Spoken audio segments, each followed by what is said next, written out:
Hi guys, Tech here. Welcome. Before we get started, if you would be so kind as to like, comment, subscribe, it really does help the channel grow. What we're going to be doing today is a Volatile Dead, Detonate Dead Spellslinger, very much in kin with what I did for Delve League itself, except this one has some tweaks specifically for Heist. What we're going for, and as far as damage of the build and what it's like in Heist. Now, I will note, this does not have the most important cluster jewel part for Heist. Its clear is okay, but it would get significantly better if I actually had the proper cluster jewel notable, which I'll cover more on the PoB side of things, where it really makes this build shine. Now, another option, because we don't have the same problem in Heist that you have in Delve, infinite monster scaling damage. Heist has a little bit of like the high boss life damage, but it is not nearly on the same plane as it is with Delve League specifically. The damage required for Heist is much lower, so survivability options become much more important. Now, this build is going to be in blues. PS doesn't look fantastic, but the DPS is absolutely fine for basically all this content. It'll way overscale it. Innate nature of how Detonate Dead works, that it just has weird paper DPS because 90% of the damage comes from the corpse life and the scalability of that, which doesn't reflect well PoB specifically. Another thing to kind of cover is Volatile Dead is still very good because it does have the tracking. It will hunt out and it will go around corners and it will play this in a way that is more tanky or less tanky, basically up to your own accord. Extremely tanky if you want to, and you can also play it in such a way where it's very heavy risk reward. So it's completely up to your personal play style. I'm somewhere in the middle of those two. I don't go for the super tanky unless I feel like it's necessary, but because I play a little bit riskier, I will have a few more deaths. So if you want to play this more deathless, you can. Just don't like charge in the middle of stuff basically, and you're fine because it can shoot around corners. All right, so on to the path building side. There is going to be a laundry list of trees here for each point total, and then you'll see that we do have a respec in here from 61 to 80. How you're going to do this specific respec is once you hit 60, you're just going to path and grab these nodes. Once you do, you can just respec out of these nodes right here. The reason we're doing this is this gives us access to elemental overload and is just a little bit cleaner because this is 4 points. These 5 points just get dropped, even though this is the best way to level because it gets us down to tireless and it gets us up to sovereignty in this mana reservation by the time we get the very first lab in Essence Glen, which is very good for your progression. Minor respec in here, just because one lets you really rush into spell slinging, while the other lets you really rush into a better overall damage profile, much higher DPS totals, and you'll see that it goes up fairly dramatically here. And most of these nodes are life nodes. A defensive, this is a defensive. This is the only offensive thing we got. It's a very, very significant DPS upgrade from one node. That's the reason that this is in here. Then I have two different setups. So Cooked Alive is very, very good, but it's not the ultra important one. The ultra important one is Fan the Flames. We only need one of these because its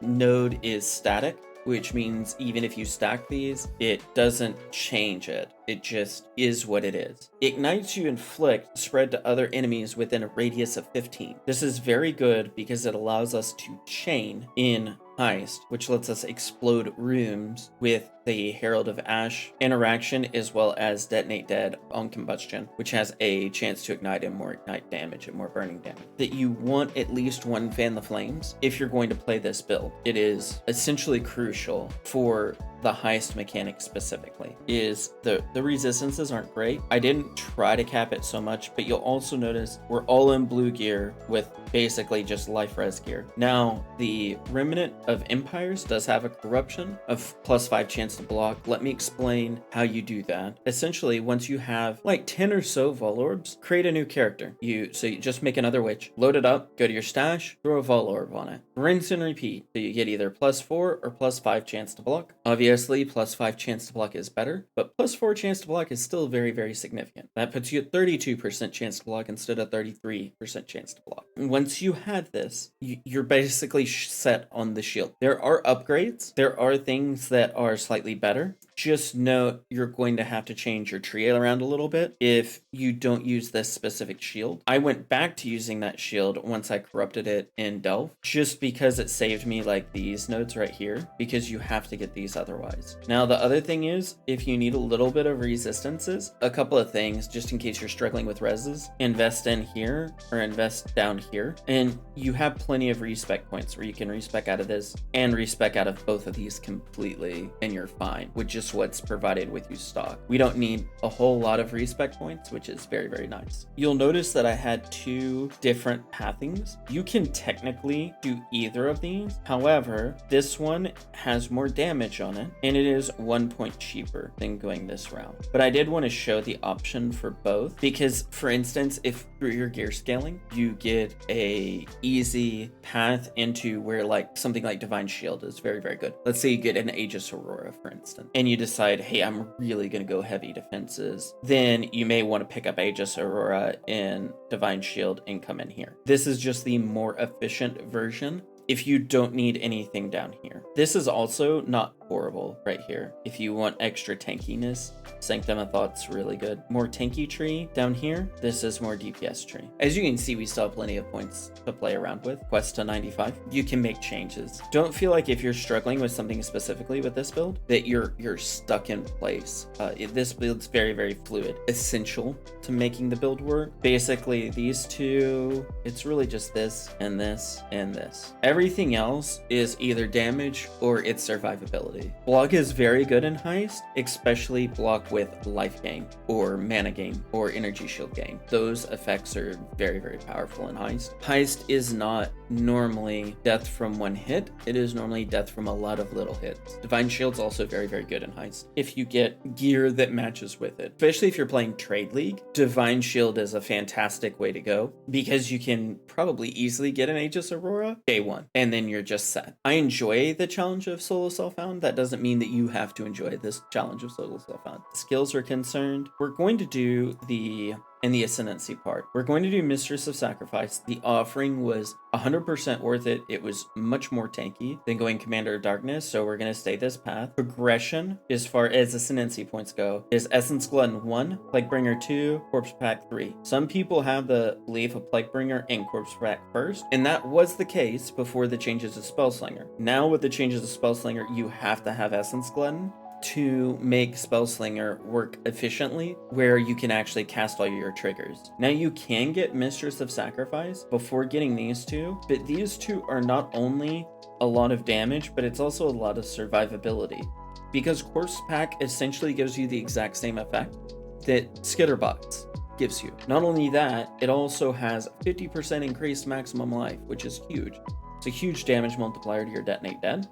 And it also gives you cast speed and attack speed. All these things are fantastic. Plaguebringer gives your minions increased area of effect and you increased area of effect, which means bigger ignites, bigger explosions, bigger chains. Then you do more damage and you take less damage. Very, very good. Just overall globally, these 2 nodes are unbeatable for this type of build. And then Mistress of Sacrifice just gives us block chance, 20 and 21.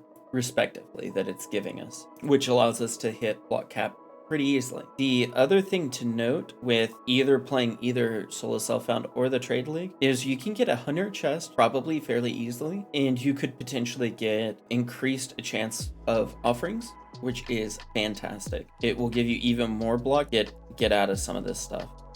if you want to. Same setup here, except for you'll notice there's Divergent, Phantasmal, and Divergent. The reason why is the default one is spell damage, the Divergent one is more damage of equipped wand, and reduce cooldown recovery rate, which is massive damage multiplier. The reason Desecrate is Phantasmal, default is cast speed, anomalous chaos damage, Divergent, 60% chance to spawn an additional corpse.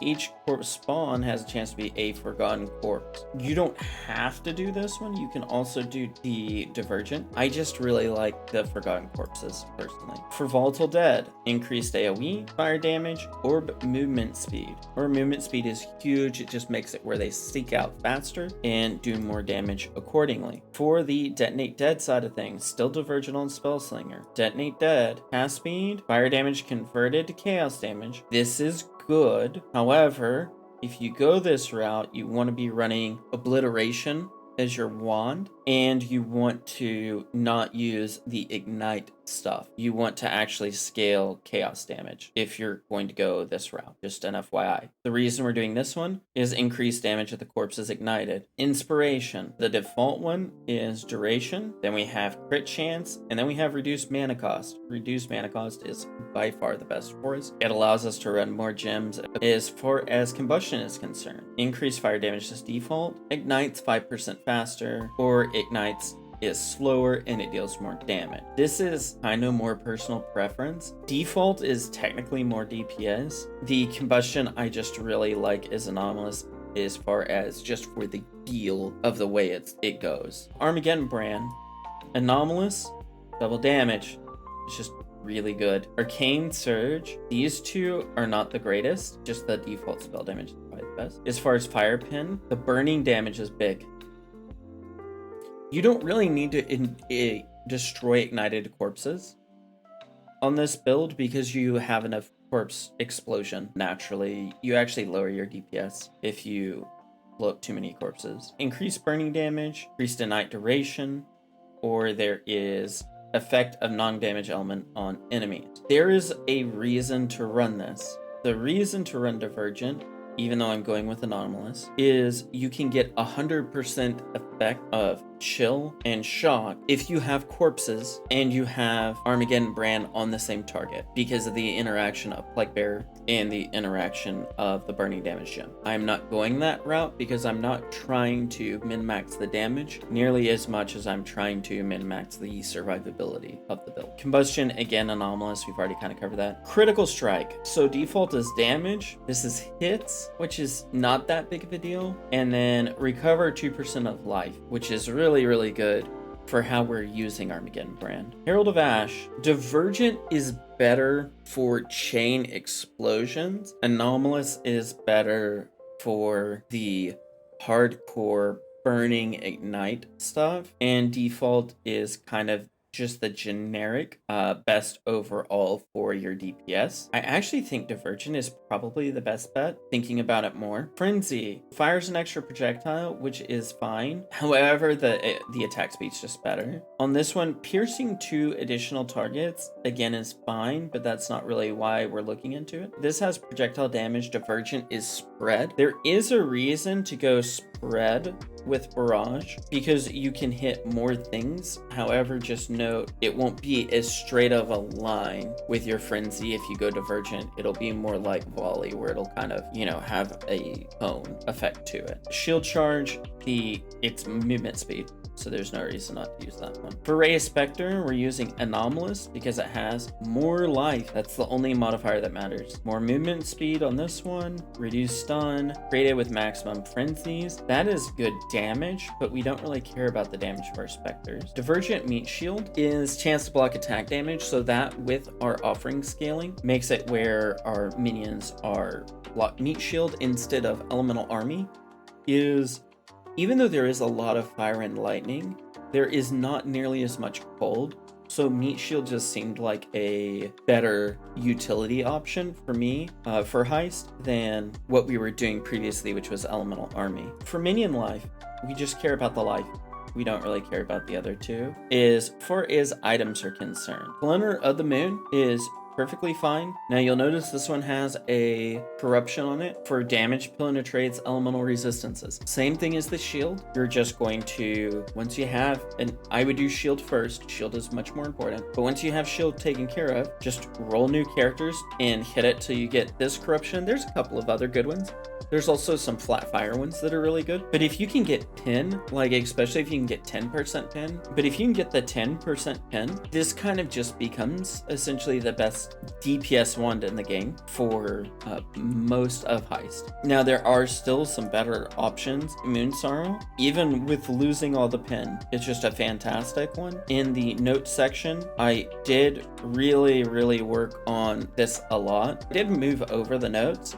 I did color code all the gems as far as what you're picking up when, explain the why a little bit more. And then I also do have a lot of various important information down here as far as how to upgrade gears, mods you're looking for, the order of importance for mods, things like that. Hopefully that is very helpful. Now you'll notice I don't have any of this checked. I didn't want to like inflate the damage. As far as gear, it's just very simple. It's just life and reds. Blues. So let me go over what's actually important. Burning Bright is important. Doriani's Lesson is important. Master of Fire is nice, but it's not that important. Fan the Flames is important. Hooked Alive is nice. You'll also see there's other ones. There's Blowback, which is nice. Then there's Burning Bright and Cremator. Burning Bright and Cremator is actually really good if you're not going to get a whole tree of everything. Cremator is good, even though with the way Spellslinger works. It's still 30% increased fire damage at the end of the day. And we're just getting more AoE. We're scaling AoE a lot more this time. The other thing to note is you can also grab these guys right here, these guys right here, if you want more AoE scaling. They're not really necessary, but it is a way you can scale even more AoE if you're noticing that you need that. The other thing you can do, so if Fan the Flames, if you're noticing it's not wide enough spread, you can absolutely come into Armageddon brand and get Ignite Flow Relief, and that will help spread it out more, where you're getting a little bit better clear. Because clear is what actually matters for the most part. Like you'll have plenty of damage against even like the unique bosses that'll show up, and because the way Heist works specifically as well, way overproduced damage for Heist specifically. In comparison to what it did in Delve, even though it still overproduced damage in Delve. If you have any questions whatsoever, feel free to put them in the comments down below, and I'm pretty good about responding to those. And I hope you are looking forward to Endless Heist as much as I am. Have a great one, guys.